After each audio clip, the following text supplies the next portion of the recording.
बस कुछ ही दिनों में अयोध्या में प्रभु श्री राम के मंदिर की प्राण प्रतिष्ठा हो जाएगी। एक ऐसा दिन जिसका इंतजार 500 साल से किया जा रहा था। एक ऐसा दिन जिसका इंतजार में ना जाने कितनी पीढ़ियां खत्म हो गई। एक ऐसा दिन जिसकी लड़ाई में ना जाने कितने लोगों ने अपनी जान गंवा दी। एक पल के लिए जरा सोच कर देखिए, 16वीं शताब्दी में भी ऐसे लोग थे जिनका सपना था कि वो अयोध्या में राम मंदिर देखे। 18वीं शताब्दी में भी ऐसे लोग थे जो पहली बार राम मंदिर का हक पाने के लिए अदालत गए। आज से 150 साल पहले अयोध्या में लोगों ने राम मंदिर की लड़ाई में अपनी जान गंवाई। ऐसे भी लोग थे जिन्होंने अपनी लाइफ के 50 साल राम मंदिर के लिए कोर्ट की लड़ाई में बिता दिए। आज वो हमारे बीच नहीं है और वो ये दिन भी देख नहीं पाए। और एक आप और हम हैं जो अपने जीते जी इस जीवन काल में अयोध्या में भगवान श्री राम का मंदिर देखने जा रहे हैं। उन प्रभु श्री राम का मंदिर जिसे आज से 495 ईयर्स पहले 1528 में वहशी बाबर ने गिरवा दिया। तो आज के इस वीडियो में हम राम मंदिर के इन पूरे 500 साल के संघर्ष की कहानी आपको सुनाएंगे, ताकि आप ये जान सके कि ये लड़ाई कितनी पुरानी है,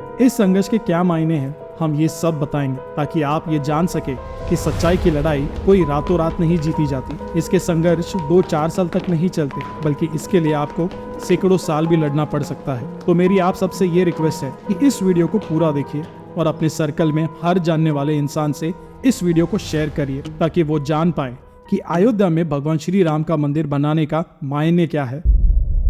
हम सब जानते हैं कि बाबर ने साल 1528 में अयोध्या में भगवान श्री राम का मंदिर गिरवाकर वही मस्जिद का निर्माण करवाया। लेकिन इसके पहले की बात कम लोग करते हैं, और वो बात यह है कि भगवान श्री राम के पुत्र कुश ने अयोध्या में श्री राम जी का मंदिर बनवाया। अकेले अयोध्या में सीताराम के 3000 मंदिर थे। कहा जाता है कि 5वीं शताब्दी में कई मंदिर की हालत खराब होने लगी और उसी दौरान उज्जैन के राजा विक्रमादित्य अयोध्या आए और उन्होंने यहाँ के कई मंदिरों को फिर से ठीक करवाया। आने वाले कई सालों तक ये मंदिर यूं ही वहाँ बन रहे। फिर 21 अप्रैल 1526 को बाबर और इब्राहिम लोदी के बीच युद्ध होता है। 1528 तक बाबर की सेना अयोध्या पहुंच जाती है। कहा जाता है कि बाबर के कहने पर उनकी सेनापति मीर बाकी ने उस मंदिर को तुड़वाकर उसकी जगह पर मस्जिद बनवाई, जिसके बाद में बाबरी मस्जिद के नाम से जाना गया। इसके बाद 150 साल बीत जाते हैं, कोई हलचल नहीं होती। ये वो दौर था जब भारत में मुगल शासन की जड़ें काफी गहरी थी। फिर साल 1770 यानी बाबरी मस्जिद बनने के तकरीबन 190 सालों बाद जयपुर के राजा जय सिंह कोशिश करते हैं कि मस्जिद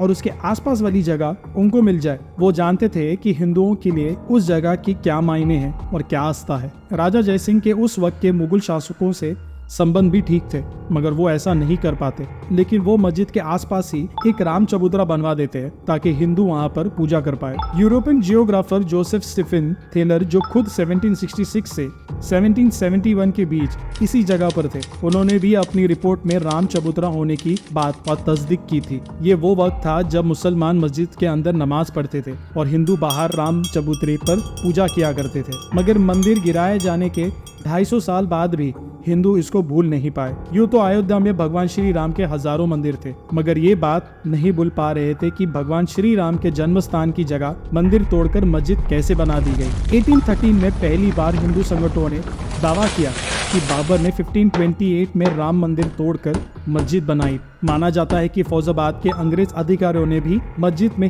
हिंदू मंदिर जैसी काल कृत्यों के मिलने का जिक्र अपनी रिपोर्ट में किया था। पूर्व आईपीएस अधिकारी किशोर कुणाल ने अपनी किताब अयोध्या रिविजिटेड में इस वाक्य का जिक्र भी किया है। इसके बाद 1838 में ब्रिटिश सर्वेयर मॉन्टिगो मेरी मार्टिन ने एक रिपोर्ट दी कि मस्जिद में जो पिलर्स है वो मंदिर से ही लिए गए हैं। रिपोर्ट सामने आने के बाद काफी हंगामा हुआ। हिंदुओं के दावों के बाद विवादित जमीन पर नमाज के साथ साथ पूजा भी होने लगी। 1855 में मुस्लिम को प्रवेश की इजाजत मिली, लेकिन हिंदू अंदर नहीं जा सकते थे। लेकिन हिंदुओं ने मस्जिद के मुख्य गुफों से 150 फीट दूर बनाए राम चबूतरे पर पूजा करनी शुरू कर दी। इसके बाद 1885 में, यानी आज से तकरीबन 138 साल पहले, ये मामला अदालत पहुंचा और उसी वक्त निर्मोही अखाड़े के महंत रघुवर दास ने राम चबूतरे पर छतरी लगाने की अर्जी दी, जिसे अदालत ने ठुकरा दिया। मगर इस एक घटना से हमें ये पता चलता है कि निर्मोही अखाड़ा कब से राम मंदिर की लड़ाई लड़ रहा है। इसके बाद 1934 में अयोध्या में फिर दंगे होते हैं और इस दौरान बाबरी मस्जिद की एक दीवार टूट जाती है, जिसे बाद में फिर बनवाया दिया जाता है, मगर वहाँ नमाज बंद हो जाती है। आप देख रहे हैं कि वो दौर था जब देश पर अंग्रेज की हुकूमत थी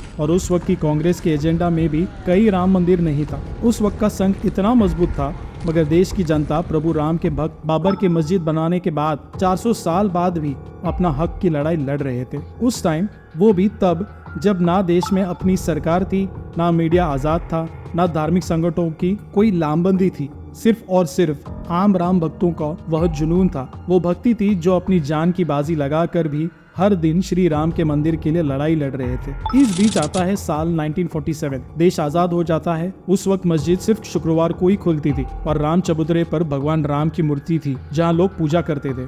देश आजाद होते ही लोग ये मानने लगे कि हमें आजादी मिल गई है तो अब राम मंदिर बन ही जाएगा। मगर उस वक्त की किसी बड़े कांग्रेस नेता की बातों से ऐसा नहीं लगता था कि वो राम मंदिर बनाने या उसकी लड़ाई को लेकर गंभीर थे। उल्टा 1949 में कुछ ऐसा हुआ जिसने बहुत सारे लोगों को हैरान कर दिया। 23 दिसंबर 1949 की सुबह विवादित ढांचे के अंदर से घंटियों की आवाज आने लगी। पता लगता है कि वहां श्री राम जी की पूजा हो रही है। हिंदू पक्ष दावा करते हैं कि बीते रात अचानक मंदिर में प्रभु राम की मूर्ति प्रकट हो गई है। मुस्लिम पक्ष कहता है मूर्ति को रात के अंधेरे में जबरन रखा है। घटना की जानकारी मिलने के बाद दोनों पक्ष के लोग भारी तादाद में वहां जुटने लगते हैं। मामला इतना बढ़ जाता है कि बात उस वक्त के प्रधानमंत्री जवाहरलाल नेहरू के पास चली जाती है। वो डिस्ट्रिक्ट मजिस्ट्रेट के नायर को आदेश देते हैं कि मूर्ति को वहां से हटाकर पहले जैसी स्थिति बहाल की जाए, जिस पर के नायर हाथ खड़े कर देते हैं कि उनका कहना था कि यहाँ इतनी भीड़ है कि अगर मूर्ति हटाई गई तो स्थिति बेकाबू हो जाएगी। वैसे भी वहाँ एक बार मूर्ति रख दी गई है तो कोई पुजारी मूर्ति को हटाने के लिए तैयार नहीं होगा।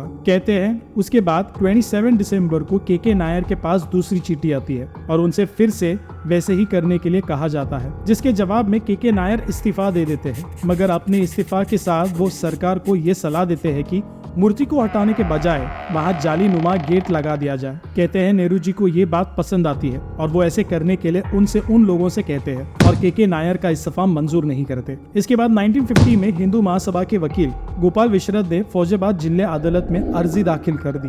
रामलला की मूर्ति की पूजा कर अधिकार देने की मांग की। इसके बाद अगले 35 साल तक हिंदू पक्ष और सुन्नी वक्फ बोर्ड अपने अपने तरीकों से उस जगह को अपनी हवाले करने का दावा अदालत में करते हैं, मगर कुछ नहीं होता। फिर 1980 में बीजेपी के सामने आने के बाद राम मंदिर आंदोलन को लेकर चीजें बदलने लगती है। ये वो वक्त था जब संघ विश्व हिंदू परिषद और बीजेपी सभी अपने अपने तरीके से राम मंदिर आंदोलन को तेज करने में लग जाती है। 1984 में दिल्ली के विज्ञान भवन में एक कार्यक्रम करके ये लोग राम मंदिर के लिए सीतामढ़ी निकालने का भी कार्यक्रम बनाते हैं, मगर 1984 में इंदिरा गांधी जी की हत्या के बाद ये कार्यक्रम टाल देते हैं। फिर आता है साल 1986।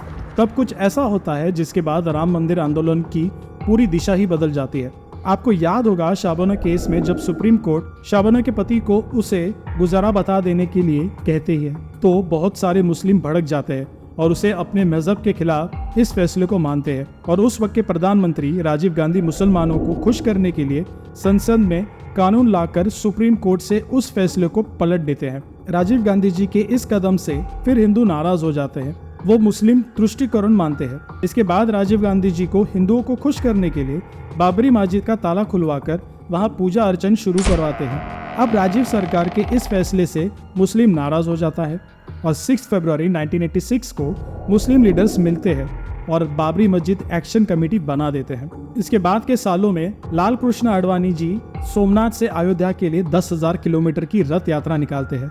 रथ यात्रा के दौरान बिहार में समस्तीपुर में आडवाणी जी को गिरफ्तार कर लिया जाता है।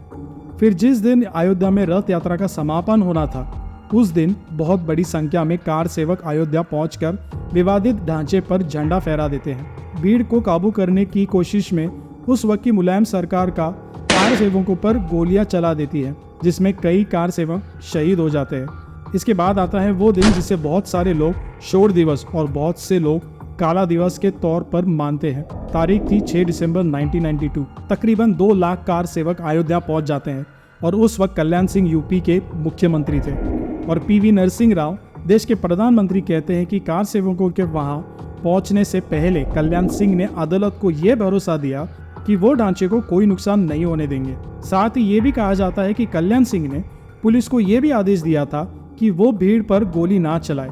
लेकिन इतने सारे लोगों को वहां पहुंचने के बाद वही हुआ जो होना था। 6 दिसंबर 1992 को दोपहर के 1:55 पर पहले एक गुम्बद गिरा गया।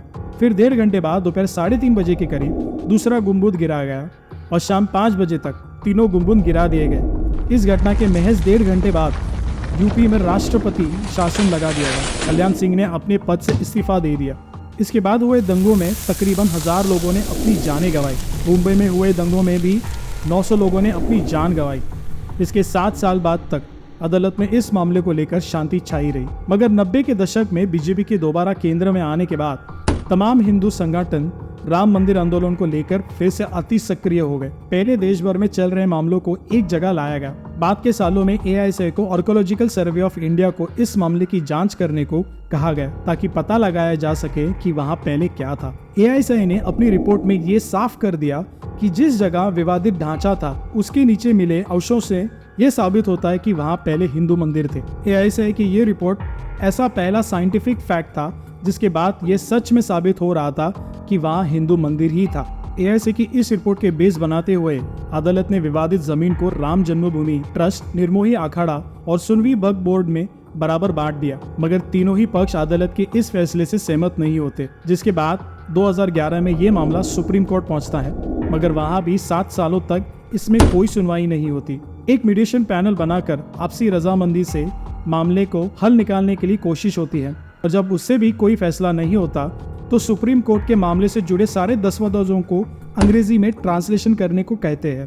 फिर अगस्त 2019 में मामले से जुड़े सभी पक्षों की सुनवाई पूरी हो जाती है और उसी साल 9 सितंबर 2019 में सुप्रीम कोर्ट यह फैसला सुनाता है कि विवादित जमीन राम जन्मभूमि ट्रस्ट को ही दी जाए और उसके बाद 5 फरवरी 2020 ट्रस्ट का गठन होता है और मंदिर का निर्माण शुरू होता है।